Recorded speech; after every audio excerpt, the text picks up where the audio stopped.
Are you listening? Damn.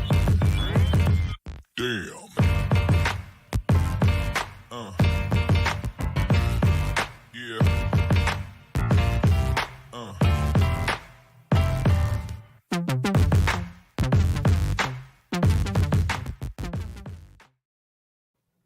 Hello, and welcome back to another episode of the Damn Podcast. I am your host, Angie Machado, joined by always with our beat reporter, Jake Hedberg, down in Corvallis. Jake, how are you?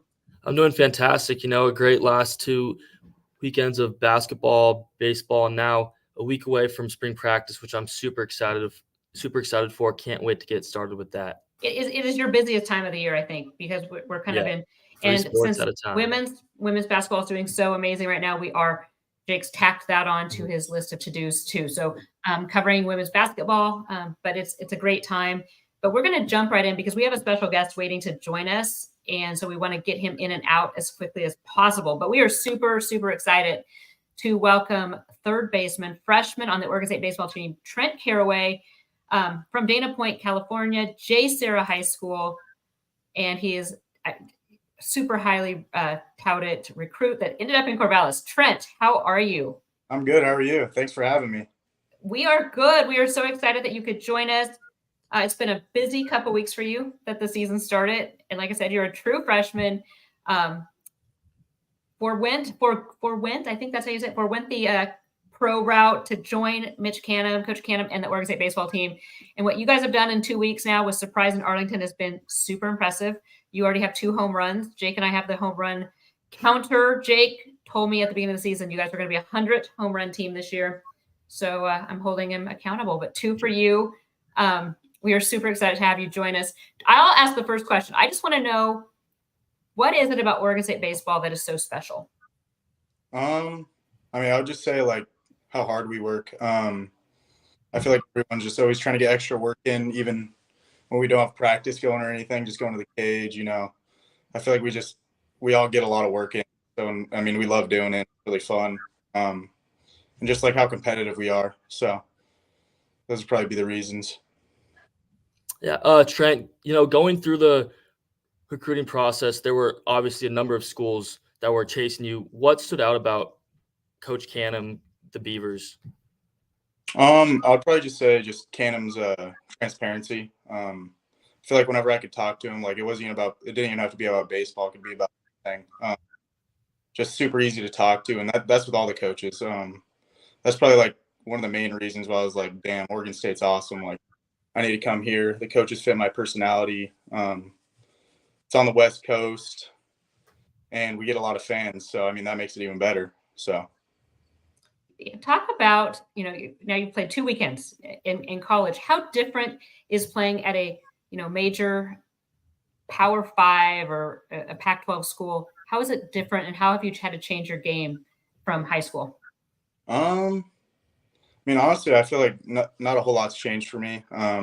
Just with the summer ball circuit, playing a lot of high-level competition, I felt pretty well prepared coming into this season. So kind of just staying the course and doing what I usually do. So, yeah. Trent, through 8 games, you're batting .433, 3 doubles, 2 home runs. What's been the key to your offensive success so far? I'll just say flipping the switch. Good at bat or bad at bat. Just keep doing my thing and trusting how good of a player I am in the box, how well I can hit. So, honestly, just trusting the process. And, this fall, just all the work we've put in, sticking to my process. Because, we've been doing it since the fall. So now it's just time to have fun and let it eat. So that's honestly what I'd say. So you guys faced Hagen Smith on Friday night, Arkansas's pitcher. It looked like he was unreal. What did you take away from his? He did have a really good performance on the mound. Yeah, he was dialed. He was dotting his slider, dotting his fastball, throwing everything with conviction. So he was really good, and he just there's a lot of Arkansas fans there too. So he's probably building off that. So he probably just had a lot of momentum going, and he was feeling really good and just filling up the zone. And he just had his night. So How does that though? I mean, give you guys even more confidence heading in. Not that you guys needed more confidence, but number 2 versus number 6, 7. You guys took them to the very end, even when they got a big lead. You guys didn't blink. yeah, Does that just prepare you? I mean, to potentially meet up with them or down the road. yeah. I mean, I think it shows how much potential we have as a team. That's a Friday night guy who's probably one of the best pitchers in the country, and he had his A game, and we kept it a 1-run game. And of course, Aiden May did his thing too. Hopefully, he's all good. But yeah, I mean, it was just a battle, and I think it goes to show, like, later on throughout the season, when we run into a pitcher like that, we're going to be prepared even more. So, yeah. Sweet. Through 2 games, you're 7-1. What's gone right so far? I mean, it's pretty nice when 1 through 9, everyone can impact the baseball for an extra base hit and score runs and steal bags, bunt. I mean, pretty much this lineup can do it all. So as long as we play pretty good defense and pitch pretty good, I think we're gonna be pretty good this year. So just got to keep doing that. Beaver Nation is super excited. You mentioned already just how competitive you guys are. I know I've covered this team for a long time. I was covering back when Coach Canham played at Oregon State. And they always talk, I mean, they competed in everything back in, the 2007, 2008. It didn't matter whether it was ping pong or, what do you guys do in the clubhouse? I mean, what are you guys competing in, like, day to day off the baseball field? Definitely ping pong. Okay.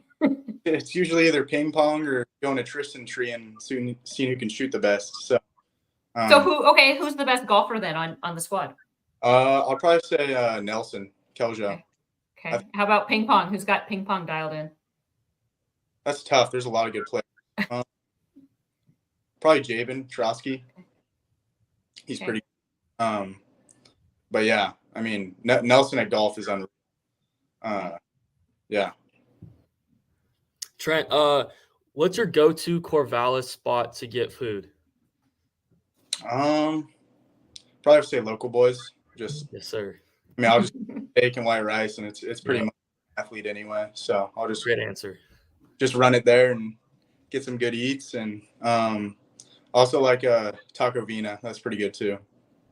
So. Solid choices. I mean, Local Boys was the spot when I was there, and I'm old, so that's pretty solid. Okay, so goals. What are your own personal goals for this season? I mean, I definitely want to be like the National Freshman of the Year. Pac-12 Freshman of the Year. Those are probably like my main goals. I mean, honestly, this year I just want to win a natty. Just with how good we are and just how much fun it is. Like this is the most fun I've ever had playing baseball. So that's all I'm on mentally anyway. And I mean, the rest will take care of it. So yeah. Sweet. Got anything, Jake? Nope. I have one more, and I told you. Well, first of all, you enjoy surfing. I have 2 more. Have you been surfing on the Oregon coast yet? I have not. Okay. Over the summer, when I came in for the BEST program, like the incoming athlete program, we went over to the beach. I mean, it was nice. It was a nice summer day. Just didn't get the chance to surf, but the waves are kind of a little bit bigger here and a little more harsh. So I grew up surfing Oregon, so there's some good spots. You need your 5mm wetsuit though, so it's a little chilly over there. What spots? Gosh, I'm beginner. I've never been very good, so and I haven't done it in a long time. But Otter Rock is a good little spot. Okay. Pacific City, if you head up north a little bit, north of Lincoln City, there's some that kind of runs the gamut. So if you're a better surfer, there's some better waves. Further south on the beach, but those are 2 pretty good spots. Yeah, where I grew up, I mostly just like longboard. So Yeah. So there's some good spots. Safari Town's a great little surf shop if you need one in Lincoln City. And anyway, I told you before we came on, my son plays baseball in the high school level. He's nowhere near collegiate level. He loves the sport though. What kinds of advice would you give to a young, a high school or younger baseball player? I mean, I would say pick out something or find something that drives you to like be good at what you want to do. I mean, I think that was the turning point for me out of high school. Like I would say my first few years in high school, I was good, but I wasn't as good as I wanted to be. I started to learn like, hey, I really want to do this. I'm really passionate about it. And then I was just relentless about it, just always doing whatever I could do to get better, and just finding ways to have a chip on your shoulder. That's some coach tells you something that's just you don't agree with, and you want to be right. So just using stuff like that to fire you up. That's probably what I would say, and then just let the rest of it take care of itself. Awesome. Great. Well, thank you so much, and best of luck to you guys. Maybe we'll get you on later in the season as things go on, but best of luck and keep this thing rolling. Yeah. Thank you for having me. It was awesome. Thanks for coming on, Trent. Okay, Jake, that was super fun. You guys, Beaver fans in the chat, hopefully you guys were able to see that. Very fun to have a current baseball player kind of come on and talk to us about what they're doing. Jake, let's just, before we dive into spring football that's coming up next week, let's talk baseball and your initial thoughts of the first 2 weekends with Surprise in Arlington. Yeah, offensively, I think this team has lived up to the hype, if not exceeded it. They're at 19 home runs through the first 2 weekends, which I don't think they've ever been at that pace. And, like Trent said, 1 through 9, this lineup is loaded. Tanner Smith, the guy that struggled last year at times, he's already got 2 home runs. He's hitting 270, 280. Really, everyone in this lineup is consistently getting on base and driving in runs, and it's been very promising to see. I think the pitching as well has also looked better.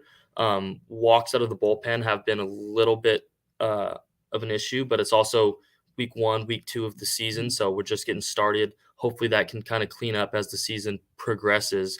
And I think, and the coaches are still trying kind of, testing guys out too. So. Yeah, Oregon State's pitched, I want to say 16 guys. They're not going to pitch 16 guys in a 3-game series. They'll pitch at most probably 10 or 11. So I feel like you'll definitely start to see the bullpen get trimmed down. But I think the starting pitching has been improved. I've really liked what I've seen from Aiden May. Did pretty well against Arkansas. That's a top 2 team in the country, very talented offense, and he did a pretty dang good job. Hopefully he's healthy. Not really expecting him to pitch over the next 2 weeks just because aren't really going to need him against North Dakota State and Cal State. So better for him to get rest. Jacob Kamatz really impressed me against Michigan. A career high 10 strikeouts. He was dealing. That was the best game I've seen him pitch in his 3 years at Oregon State. Jaron Hunter's been consistent as always. He'll probably start on Thursday against North Dakota State. And then I've been really impressed by true freshman Eric Higuera. He's done a great job. Gave up a run in the first inning against Oklahoma State. Didn't let it rattle him. He bounced back, pitched a fantastic game. His maturity. Yeah.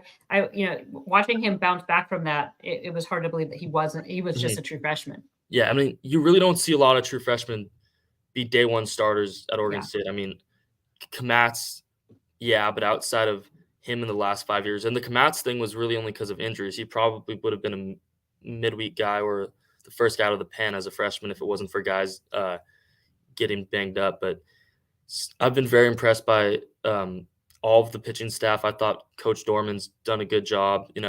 Team ERAs in the low 2s, which through 2 weeks is fantastic. Definitely up there with the top in the country. Super excited for this next 2-week stretch before conference play gets going. Yeah, I just pulled up the stats. And so, first of all, hat tip to Travis Bazzana, who leads the team with 5 home runs. Yeah. Not that that's like shocking to any Beaver fan, but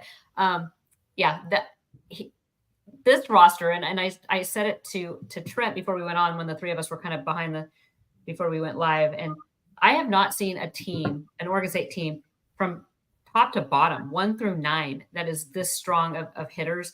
And I also love how they can keep people off balance. I mean, yes, they're all power hitters, and especially Travis Bazzana. He's a total power hitter, and then you see him bunt for a single just because nobody's expecting it. So the depth of this team, but I'm looking here, they have, but I had it counted. The top 6 we have 6 batters that are over 400 right now. That's insane. And granted, like especially when you consider the Okay. competition of the teams Oregon State's played, that Yeah. too just makes it even more crazy. I mean, Yeah. for a top 10, a top 5 team, and then 2 pretty good Power 5 programs. Yeah. I mean, yeah, they started off surprised, it was a little weaker. But yeah, this weekend in Arlington, that was pretty impressive. And like I said, I Yeah. loved watching them battle with Arkansas. It was like a home game for Arkansas. I heard that there were 13,000, something like that. 13,000 fans. And so for some reason, Jake, I don't know why, they just seem to hate Oregon State. I mean, watching that game, it felt like a Omaha. It felt like type an game. Omaha game. It Yeah. was probably the most invested in a regular season Beaver baseball game that I've been in a very long time. Like, I was on the edge of my seat the whole 3.5 hours. Like, every Yeah. pitch locked in. It was the most fun I've had and the most emotions that have been going through my body watching a baseball game in quite some time. It was Great. great I mean, to watch. it was a beautiful day, and Eric had the day off, and we went over to the beach but it was, I kept saying, we gotta hustle home because we got to watch the Beaver game. So, it's super fun to watch. Like I said, my son, the sophomore, is loving every minute of it. I don't know if you saw my tweet yesterday, but seriously, we get this little securely every week, and it talks about like his top searches for the week before on internet, and his top 2 searches was Texas Tech baseball and Arkansas baseball. I'm like, dude, come on. This is your, school stuff going on. But no, it's been fun and a full season. Let's switch. Anything else baseball related? North Dakota State this weekend. Great start. 4-game series lined up Thursday through Sunday. Hopefully the weather clears up. It's looking a little iffy at the moment, but should be a great series. I'm sure Goss is probably going to be rocking. Excited to check it out. Did it snow at all yesterday? Did you guys have chunky rain? Snow It yesterday? did not. It hailed. Okay. It was super sunny, and then it was hailing, and then it was sunny again, and then it was stormy. It was their typical spring Corvallis day. So yeah, we got some snow yesterday, or snow in the rain yesterday. So really? That was a little shocking. Yeah. And then let's switch gears. Then let's talk a little basketball. Men's basketball has had some struggles on the road, but then they came back and beat Stanford. We're gonna keep this pretty short because I was always raised, if you can't say anything nice, you don't say anything at all. And I don't have a lot of good. Jake, what do you got for men's basketball? Yeah, the road struggles have been very well documented. It was good to go out there and get a win. I was doing some research in my time at Oregon State. I've been here for almost 3 years now. Oregon State's won 2 games away from Gill, which is kind of crazy to me that in 3 years. Very interesting. I've been very impressed by the sophomore class between Tyler Bilodeau, Michael Rattine, and obviously Jordan Pope. Those 3 have been Oregon State's 3 best players down the stretch of the last 2 or 3 weeks, and getting those guys back for another season would be huge. I feel like they've got a core nucleus. They're a solid big man away. Chol Mariel's serviceable, but he's not really strong enough, or he's had flashes, but he's had flashes, but he's never been consistent. And he's just too small in terms of weight wise and strength. Yeah. Whereas Casey Abekwe, he's still trying to trim down some weight. He's still being outmatched by, these more experienced and defined posts like N'Faly Dante or, Adem Bahona. The potential is there. Kind of frustrating player to watch sometimes, but when KC is on, he really does show ability. So hopefully a year with KC training, in the off-season program, KC can trim down some weight, get in better shape, and really step up and be Oregon State's big guy in 2024 or 2024-25. And then I think the last thing they're really missing is a complementary shooter next to Jordan Pope, because Pope can't really do it all by himself in terms of shooting the ball. A player like Jared Lucas, almost just a catch and shoot guy, or a Zach Reichel. I feel like a player like that would pair very nicely with Jordan Pope. And if Oregon State goes out and addresses those in the portals, then who knows what 24-25 can bring. Excited to watch the Civil War on Wednesday. It should be a good one as always. And then back home in the first week of March to close out the season. Yeah, it's this month has flown. January seemed to drag, but February's flying. And then we have NFL Combine too this weekend. Yeah, So, it starts on Thursday. yeah, some big stuff. So let's talk a little women's basketball. We typically don't touch on that on the damn podcast, but they've been so exciting, and I do think they deserve some airtime. I am not. I just, with time and everything else, I don't watch a lot of women's basketball, but I will tell you that I watched that UCLA game. Yeah, that was very fun to watch. That game was bonkers. I mean, my son even came down. He was upstairs. He came down, the one that still likes baseball, and he's a huge Beaver fan. He came down, and it was just a fun game. To watch, what went down. I'm looking at their schedule now. Tough matchup on Thursday. Yeah, so Thursday they have Stanford Stanford and Cal are Saturday. the final two games before the Pac-12 tournament, both in Corvallis. Mm-hmm. Some big games there. What Pac-12 women's basketball is just stacked. Yeah, very competitive. I mean, I feel like you have 6 teams in the conference that are legitimate Sweet 16 caliber teams. It's probably the deepest conference for college basketball in the country.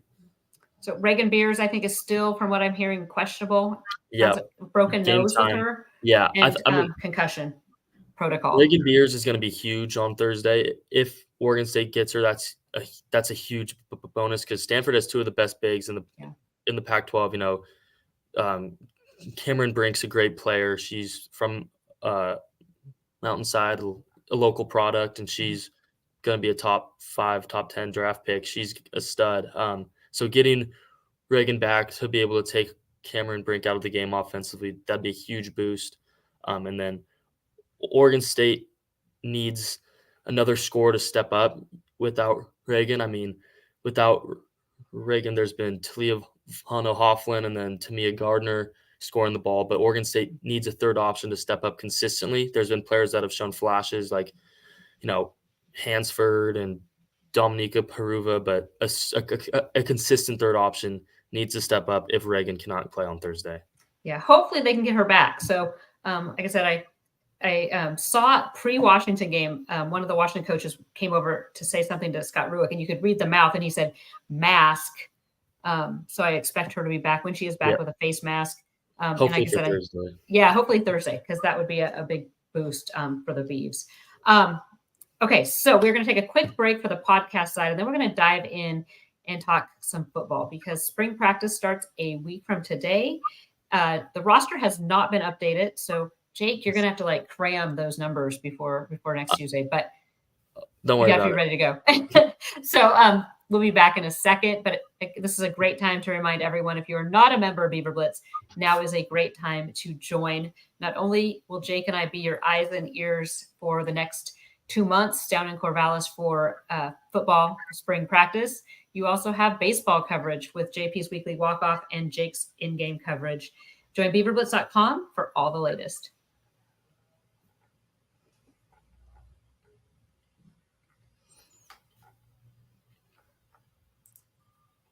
Okay, welcome back to the damn podcast. We are going to talk football now, and I know it's kind of what we talk about year-round, but spring practice is a week away. We are taping this or going live on February 27th. Spring camp starts March 5th. Next Tuesday, Jake and I are ready to go. Jake just told me he registered for spring term classes. By golly, he's cleared the days for spring practice. Ready to go. And I'll be coming down as well. It's going to be, I've said it before, spring practice, fall camp is my favorite time of the year. Spring is maybe my least, but I'm excited this year because I think there's so many storylines and so much newness to see, even just down to how the coaches are going to run practice. And we, last time 2 weeks ago when we had Trent Bray on the podcast, we asked him about, what his philosophy was. And he talked about they were going to go live. I mean, they wanted to go live as much as possible just because there's so much that can be gleaned from actually playing actual snaps. So it's going to look different. The personnel is going to look different. The pace, everything. I mean, there's going to be some similarities, but there's going to be some differences as well. Let's just kind of do a quick rundown. We've just at Beaver Blitz, we've ran down the top 25 players from the 23 season. It culminated today with Tali Huaga as the number one. That top five was tough, and it could have been a little contentious. Yeah. And you had Joshua Gray, had Katana Ladapo, Tanner Miller, and Damian Martinez and Mascarenas. Yeah, there was a whole kind of a clump there. Was Tolley your number one? Yeah. Tolley was, in my opinion, the best offensive lineman in Oregon State history, which may be kind of a bold statement, but if you watch the tape, look at the stats, he didn't allow a sack in a single game he started at Oregon State. That's so crazy. He played a lot of football here. Yeah, he didn't allow played a lot. A single sack as a starter, which is mind-boggling. He's PFF had him as the top run blocking offensive lineman in the country, and he's shooting up draft boards. I mean, with a good combine showing this next week, I think you might see him in the top 10, which Oregon State hasn't had a top 10 draft pick since Terry Baker in 1963. Wow, look at you. Yeah, dropping the years. stats. 61 years. Because Brandon Cook's 24th pick, 23rd 24. Pick. He was in the 20s. Okay. And then was he the highest? Since Isaac? Baker? I don't know if he was because I'm going to stump Jake right now. Sam Ollie was a 3rd round pick. Okay. Yeah, I was going to say. He wasn't Okay, close. Sam Ollie was 3rd round. Okay. Interesting. Okay. In my lifetime, there's only been 2 Oregon State 1st round picks.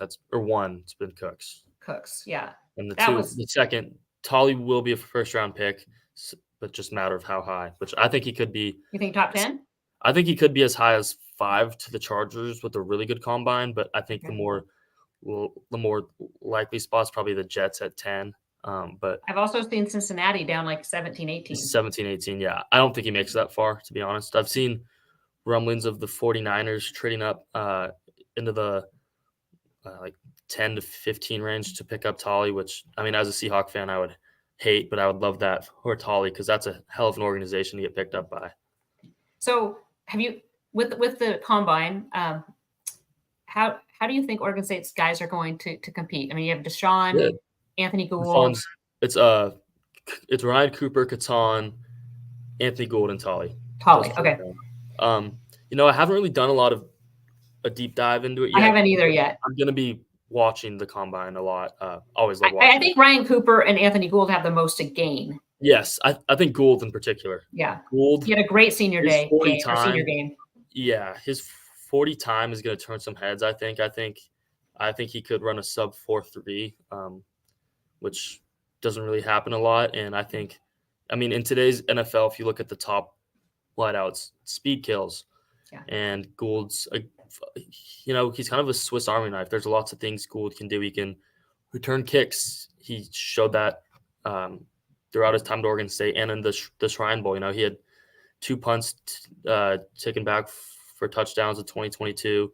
Barely got the ball kicked to him in 2023. Yeah. And then Catan, I feel like he's kind of a tweener. He's a little bit of a bigger safety. I wouldn't be shocked if they bulk him up and play inside backer. See, that's what I've been seeing backer for him. Interested to see how he tests because, for a safety, he wouldn't be the fastest, but if he does, transition over to linebacker, he'd be faster for a linebacker. Cooper, I think testing is going to be huge for him. He's shown some big play ability, but the physical testing is always a big part of it. And then Tolley, I'm excited to watch Tolley do the bench press. Don't know if he'll push Stephen Paya's record, but I'm expecting some numbers because he's a big man. Stephen Paya, that was nuts. At his pro day, I've never seen anything 49. like it. Yeah, it was crazy. 49 reps during the combine. Anthony Gould, I think, with that Shrine game, with that return, I think he answered a lot of doubters in that for his size, how strong he was to break tackles and that spin move and everything else that he did. And I mean, Gould's a tough son of a gun too. Like he's one of the tougher players on the Oregon State squad in 2023.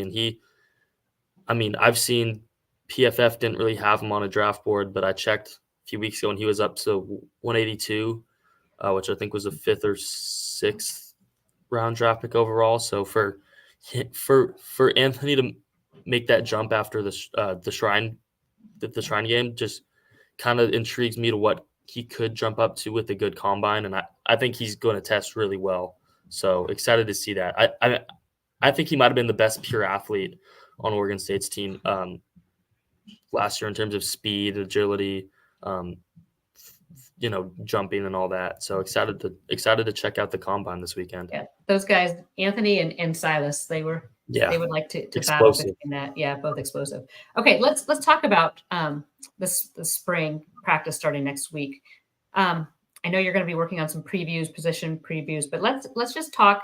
It's going to look a little different. I think the group that's going to look the most, I think, the same is going to be running backs. Obviously, Yeah, that'll look room, for the most part. But let's just talk.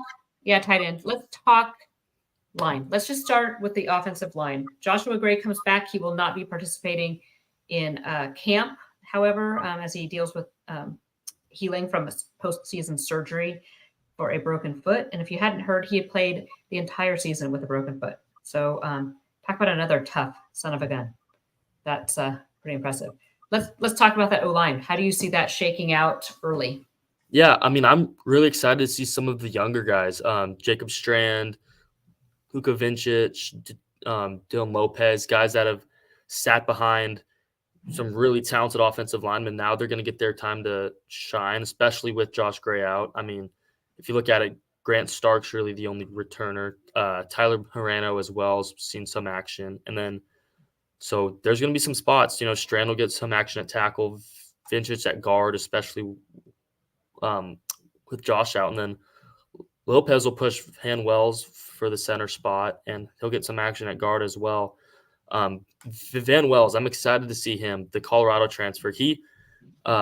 His pass blocking grade was actually 10% higher than Jake Levengood Really? was in 2023, which a lot of people watching the Colorado offensive line, was kind of, oh, they're terrible. But Van Wells wasn't the reason for that. He was very, very good.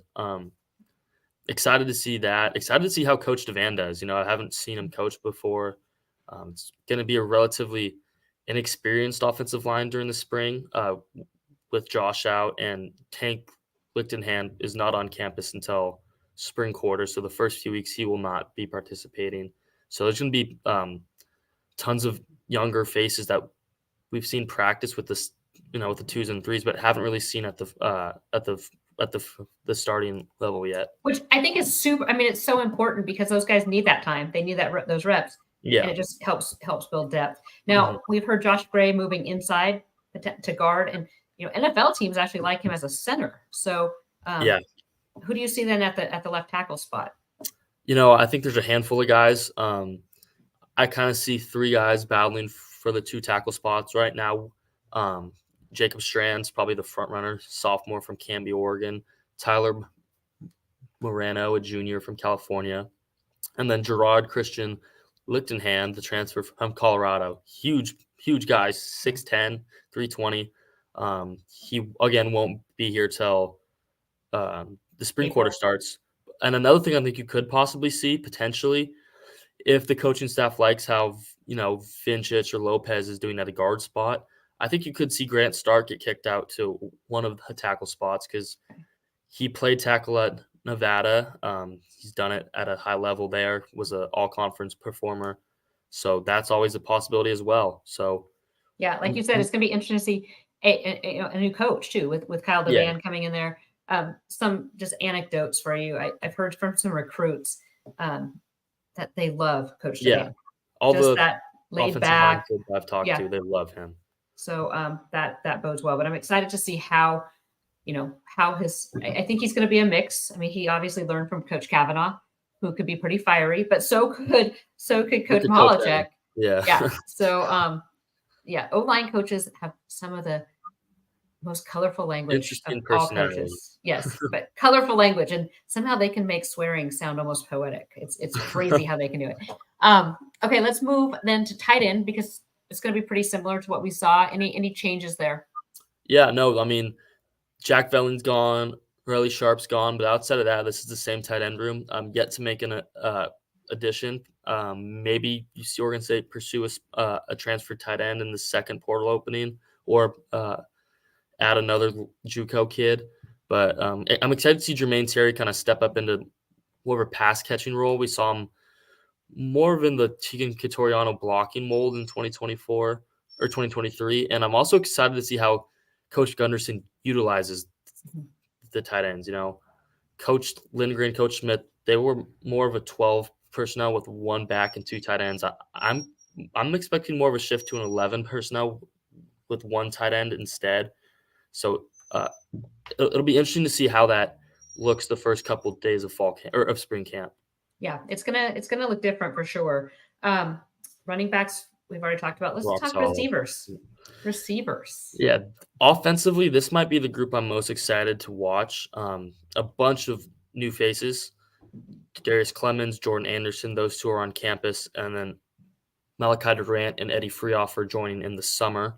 But one thing that stands out to me is the size of this group. They're big. Darius Clemens, 6'3", 215. Jimmy Valson, 6'2", 200. Jeremiah Nogas, 6'3", $190. Trent Walker's a 6'2" kid. There's a ton of taller guys who haven't really played a lot, but they've looked good in the experience that they have had. I mean, Jimmy Valson, I thought he had a breakout game against Arizona over Halloween weekend. He hit a pretty good Sun Bowl as well. Jeremiah Nogas showed some flashes as well. Trent Walker, excited to see the development of the four freshmen from last year between Zach Card, Taz Reddick, David Wells, and Lonshaw Hatton. I think all four of those guys are potential impact contributors. And then Clemens and Anderson, those two, both former four-star recruits, high-level players who could. I mean, Clemens, I think, is going to be a day one starter, and Jordan Anderson, he's going to push for some serious playing time as a true freshman. Yeah, I'm excited to see Clemens as well, just because he comes pretty polished. Yeah, I mean, and ready to go. He's the biggest receiver Oregon State's had since Hodgins. Yeah, and they've severely lacked a taller, bigger body, stronger guy since Isaiah. Since 2019, Isaiah's last year. Yeah, there really hasn't been any real size, possession. Trayshawn Harrison's been the tallest receiver, and he's a 6 foot, maybe 5'11", a generous 6 foot. So it's like I said, it's gonna look different. Quarterback, I think, is where a lot of fans' eyes are gonna be. Yeah. That room's gonna look different. Ben Gulbranson, Travis Throckmorton are still on campus, but then you bring in the newcomers with Giovanni McCoy and Jabari Johnson. What do you? Personally, I'm expecting to see McCoy as day one starter, but that's forward looking very far. What do you expect to see from these guys in like first 2 weeks, the March part of spring camp? Yeah, I mean, I'm expecting all three of those guys between Johnson, McCoy, and Gulbranson to get equal reps. Just allow Coach Gundy to kind of see what he's got going on, how they're adjusting to the new system. I think while Jabari Johnson might be the most talented, I think Giovanni McCoy is probably the most proven out of those two transfers. And then, I mean, don't count out Ben Gulbranson. He didn't have a great Sun Bowl, but if you look at the guys around him, it was kind of a hodgepodge of Oregon State's second and third team with a few starters sprinkled in. And he didn't look terrible in the fall. He certainly looked improved from the 2022 year. So don't count out Gulbranson, but I'm expecting to see a pretty balanced rep distribution between those three guys the first couple weeks. Yeah. I think going back to that Sun Bowl, I don't think you can take anything because that was I mean a hodgepodge of coaches and a hodgepodge of players. Yeah, I mean, I'm not taking anything negative out of the Sun Bowl. I'm only taking away the positives. Like, Jimmy Valson had a good day, and then Chisholm and Jordan really stood out to me, and that was about it. But It's so then moving over to the defensive side of the ball, D-line. Are you excited about this group? Yeah, this is the group I'm most intrigued on the whole roster to see because it's all new faces for the most part. I mean, your most experienced returners, Samisi Haluni, who has, I want to say, under 15 career tackles, and then Quincy Wright's back, who he played a little bit last year. He was a pretty highly sought-after kid. Thomas Collins and Kelsey Howard are also back, two talented redshirt freshmen. JoJo Johnson as well. I'm excited to watch the two transfers, Taiji Hill and Tavita Poamea. I think these are guys that could be Oregon State's two starters. It'll be interesting to see how the rotation kind of shapes up just because they're all very inexperienced and they haven't really played a lot. And it's a new coach for all of them. It's a new front. It could be a new system up front. So really excited to see the physical presence that this group brings. Yeah. So I'm just looking. I just pulled up the stats from 2023, and the losses on the defense is staggering. Because our second highest tackler coming back is Jordan with 22, or it's either Jordan or Kane. Well, right. Jaden Robinson's one. Jaden Robinson is our top returning defensive player with 33 total tackles, and then Jordan had 22, right? And then Jack Kane. Oh, it was Kane at 2. Okay. He had 23 tackles because and then Jordan. And then Melvin Jordan, yeah, and he was at 22. So, but Melvin Jordan also had 4 tackles for loss. Yeah. Gosh, there's just, you look at that across the board, and it's staggering when you look at the losses. I mean, 10 starters are gone, plus our top reserve defensive lineman and Hodgins. Yeah. And then outside linebackers, Chatfield wasn't considered a starter. Stover wasn't considered a starter. 2 high-level impact guys also gone.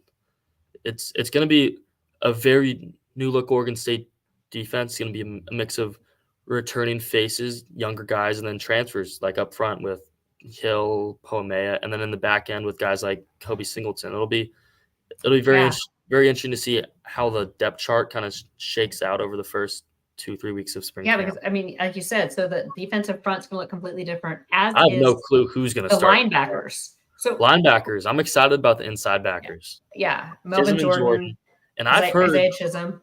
I've heard some good things about Aiden Sullivan and Jairus Goodman. I mean, I was told by a player on the team, don't be shocked if one or both of those guys end up starting. So it's not a foregone conclusion that that Jordan or Chisholm start. Look for Sullivan and Goodman to push them. I don't remember which one it was, but one of them had crazy tackle for loss numbers. I want to say they had 35 in their 2 seasons at a junior college level. Very aggressive, run-stopping defenders. Excited to see those 2 pair with Chisholm and Jordan. And outside linebackers, another spot where it's going to be new faces. I mean, John McCartan's gone, Corey Stover's gone, Sione's gone, Chatfield's gone as well. Yeah. So Takari Hickle's back. We've seen a little bit of him. Your favorite player? My favorite player on the roster. I think he's going to have a huge year. And then outside of that, DJ Westlock, the Missouri transfer, he could be a guy that breaks out. Very highly sought after kid. And then a couple transfer returners when Nico Taylor and Oluwamatoshu, they showed pass rushing ability in the fall camp of 23, but we're stuck behind more experienced and stronger players. And I think it'll be interesting to see how they've taken a jump from year 1 to 2 in Trent Bray's system. So excited to see how that shapes out. Yeah, it's like I said, that whole group is going to look different. I mean, the whole defense, except for one spot, and Jaden Robinson returns. Mm-hmm. That might be, I guess that's the bright spot of the defense right there, and building that around Jaden. You mentioned a couple of the new guys coming in the secondary. Any young guys that were currently on the roster that you were thinking could make that next step up? I'm excited to see Noble Thomas's game. He missed a lot of fall camp. He tore his hamstring. Came back for the Utah game and started, and he played very well. Got injured again, was never really fully healthy, but he still started 5 games, and he had a really good redshirt freshman year. I think if Noble can stay healthy, then he could have a huge 2024. He's a Florida kid, which the previous coaching staff loved going after the Florida DBs, and I think he could take that next step. Andre Jordan's another one. He might not necessarily start because he's going to be behind Jaden Robinson and Kobe Singleton at corner, but he showed some flashes. I mean, as a true freshman, he was battling against Roma Dunze and Troy Franklin, 2 of the best letouts in the country, and he held his own. So excited to see him. A guy I'm excited to watch, a newcomer, Jaheim Patterson. He's a safety transfer from Kilgore Junior College. He's like 6'4", 6'5", and you don't see a lot of safeties that tall. Kind of like a skinny Cam Chancellor type build almost. Excited to see what he'll bring to the table in what's really going to be a wide open safety room. I mean, Skylar Thomas is coming off a season-ending injury. Tyrese Ivy's transitioned to safety, but he's also coming off a season-ending injury. Jack Conne is experienced. Alton Julian, who knows? It'll be tons of Skylar Thomas. When was his ACL? Spring Okay, of so he 2023. So he actually could be easing his way back in. I think I read from on a Nick Daschle article that he's going to be limited. Okay. And then we had a comment. Byron Brown asked, who was the kid that blew up his knee during the beginning of the season? That was Micaiah Tung. He won't be ready to go. He will not be playing in 2024, which was expected. It wasn't a setback in his recovery. It was just such a devastating injury that it will take a year and a half to recover from. Hopefully we will see him back spring ball of 2025. Because he needed 2 surgeries. Yeah, because he tore his ACL. He tore everything. MCL, I believe. LCL, and then his patella tendon, I believe. Or it was his meniscus as well. That's meniscus. Yeah. So I know he had surgery to correct everything kind of up front, and then the ACL was a little later. So, yeah. So, but if you don't follow him on YouTube, make sure you follow him because he's putting together some really good content. Kind of the day in the life and following his recovery. So Joel Haladez as well. Yes, he has some good stuff as well. So and kicker. What are you thinking? Is Josh Green just had another hip surgery? Yes, so Josh Green is back, it sounds like. He won't be punting though until what, fall? He'll be ready for fall? Yep, so the punting's gonna be AJ Windsor and Max Walker. Walker's a sophomore from Washington, and Windsor's a redshirt freshman from Washington who handled the punting in the Sun Bowl. And I thought he did a pretty good job. Yeah. But Josh Green is expected to be back in the fall. Great Kicking, news. Everett Hayes is the only kicker on the roster. Walker will also dabble in at kicker, and he'll probably end up being the backup to Hayes unless Oregon State adds a freshman that's just a full-time kicker. Okay. We have some questions. In the chat live, and then we have some Beaver Blitz damn questions here. I want to see Nathan Kerr wanted to know if they confirmed new uniforms or is it just rumor? Players have confirmed. Players have confirmed. Okay, and then Digital Dam, he's begging Oregon State to unveil the new uniforms during spring game. That would be it's a possibility. That's what they did in 2019. Was it? Yeah, in 2019. Yeah, 2019. So, interested to see. I've heard some. I don't really know for sure what's going on, but I've heard the potential of a gray jersey, a white helmet. Who knows? Just kind of, there's lots of things flying around. So I'm not really taking anything for a fact, but. Okay. So a couple questions from the Lodge and Rio Alci. There's been a couple recruiting questions. Any word from the coaches on how being a G5 team has affected team recruiting? I don't believe we're G5 yet. So actually recruiting is better, I would say now than it was. If you look at the caliber of recruits Oregon State's getting on campus, the fall off has not been there. I mean, if you look at it, Oregon State has one official visit scheduled already. Yeah, a 4-star linebacker. 4-star middle linebacker. Yeah. Who's down, his official visits right now are Arizona State. It's Mark. Mark Honknor is how you say it, I think. Honknor, okay. He's out of Harbor City, Narbonne. So Jamar he has official. Yeah, that's where Jamar Jefferson went. He has official visits set for ASU, SMU, Oregon State, and Washington. Yeah. So, and then you look at the other guys, local guy. I mean, Baron in the mix. Zach Stokowski, Jake Normoyle. It's a handful of guys as well. Even 2026. I'm hearing some pretty good things about 2026. The top player in Oregon, Ansu Sano. So Oregon State is. I would actually say the recruiting is stronger than it's been. Yeah. I mean, I think we should also see it start to pick up. It's been a little quiet just because we've been in a dead period, but that's ending in the next week or so. And I think March 9th is the first day recruits can come, and there's already a good chunk of players coming on campus. Julian McMahon is a 3-star running back. He's one of Oregon State's top targets. he will be in Corvallis the 15th of March, I believe. So there's still talented players coming to Corvallis, and Beef Kingdom asked about Darius Afalava.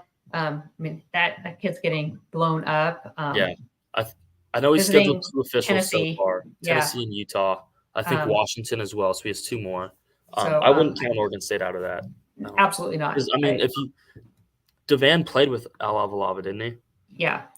And Trent actually did year too. I think Trent did too. And he Alava. was visited by Oregon State staff a couple weeks ago or before the dead period. Eliza Tuyaki was there. Yeah. And he tweeted that out, and Yeah. I mean, I think this staff is built to recruit better than the prior staff. If you look at, AJ Cooper's already got 1 linebacker committed, then he has a 4-star coming on campus in a couple months, and you got Keith Hayward, who just having him, he's such a good recruiter. I think that will transform Oregon State's defensive recruiting efforts. And then offensively, Thomas Ford.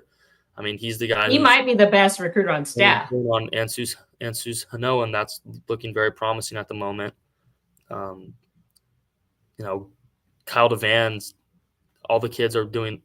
I mean, they love Kyle DeVan. I think he's gonna emerge as Oregon State's second best offensive recruiter. So, promising signs. Excited to see what this staff can do, given a whole year to recruit rather than just really a month. I mean, they signed 1 high school kid that wasn't already committed after the after December signing day. So a full year will prove to be beneficial, I think. We had a comment here, Berto01. This is not a great time. A lot of us are working. Yes, Berto, but when you have a baseball player by the name of Trent Carway who can join us at 1:00, we need to do that. Yeah, we got to capitalize on what works for the student athlete. So it will be available via YouTube, and you can watch it later or listen on Spotify and Spotify as well. But it's a happy balance. If it's just Jake and I, we can go kind of whenever. But when we have student athletes that are able to join us or coaches, we need to work around their schedules. So that is why it was a different time than normal. But I hope you guys understand, because it was really fun having Trent Carway on. Jake, anything else you're looking forward to next week with spring camp? No, I'm excited to see the overall vibe around the practices.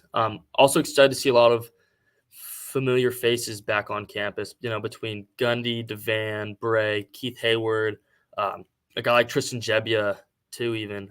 Excited to see the Trent Bray's culture that he's installed in such a short time.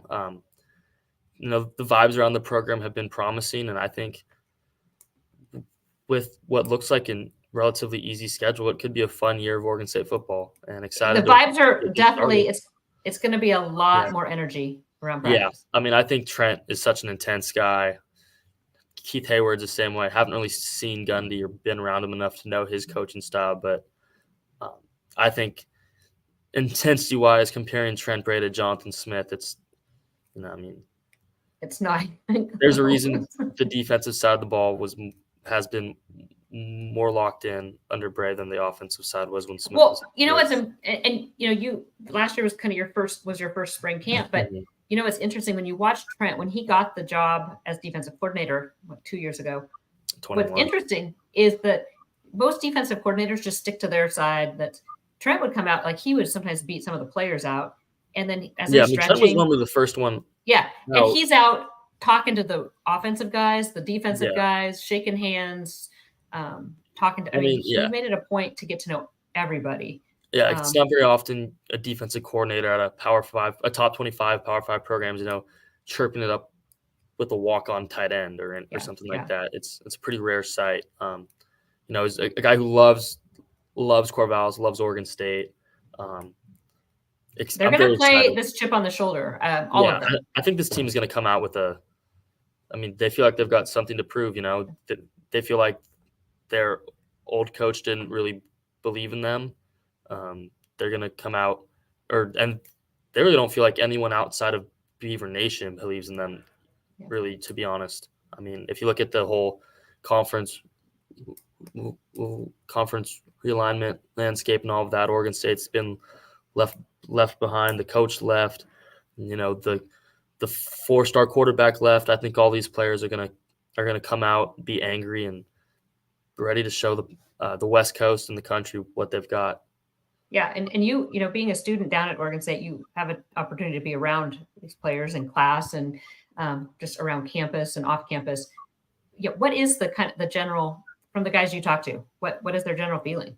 I mean, they're angry and excited. I mean, they feel, like I said, they feel like they felt betrayed almost when the whole late November stuff transpired, and they're angry. They're excited to, you know, kind of show the previous coaching staff what they left, and they all love Trent Bray too. They loved this, and they loved this staff. So yeah, I mean, it's hard really not to. I mean, because these guys are right there with them. You know, they all. I mean, the one thing every recruit I've talked to has said is like the coaches and the people in the building, they all played at Oregon State, and it says something if they stay at Oregon State. I mean, Trent played, Gundy played, DeVan played, Keith played, and even guys like Cooper and Tuiake, like they coached at Oregon State too. Jamie Christensen, he coached Oregon State. It's a place that people want to come back to, and I feel like in college sports, you really don't see that a lot. Like,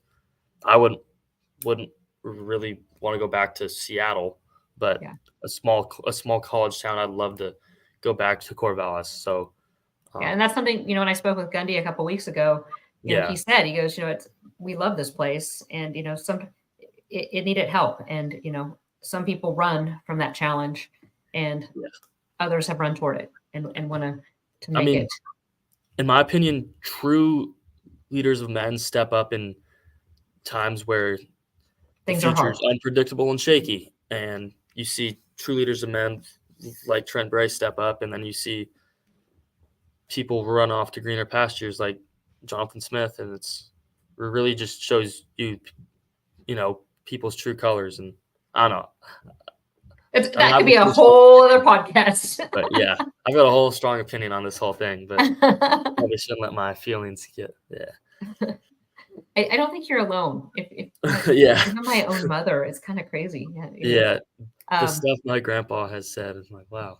Yeah, I mean, that's, you know, Oregon State. I think I said this in a tweet a while ago about something else, kind of unrelated, but just Oregon State might not be huge as far as the number of fans, like the fan base being one of the largest, but they're pretty mighty. And, they aren't going down without a fight. So, well, gosh, we were able to get this podcast in. I was so excited that we were able to bring on Trent Carway. Jake and I will be back. Yeah, that's super fun. We hope to have additional guests going forward. Spring camp does start next week. So Jake and I will be back probably, we might give it a full week before we come back. Monday the 10th? The 10th, yeah. 11th. Yeah, so let's let 3 practices go out so we have something that we can really talk about. 3 practices. And we'll try to go back to a normal time, a normal late afternoon time, unless, like I said, if we're able to pull a guest, we are going to go with what works for the guest, because I think that adds a lot to the show. And I think our fans want to see those guys instead of seeing Jake and I talk the whole time. But I'm Angie Machado. He's Jake Hedberg. Again, we're part of BeaverBlitz.com. We'll be back next time for another episode of the Damn Podcast.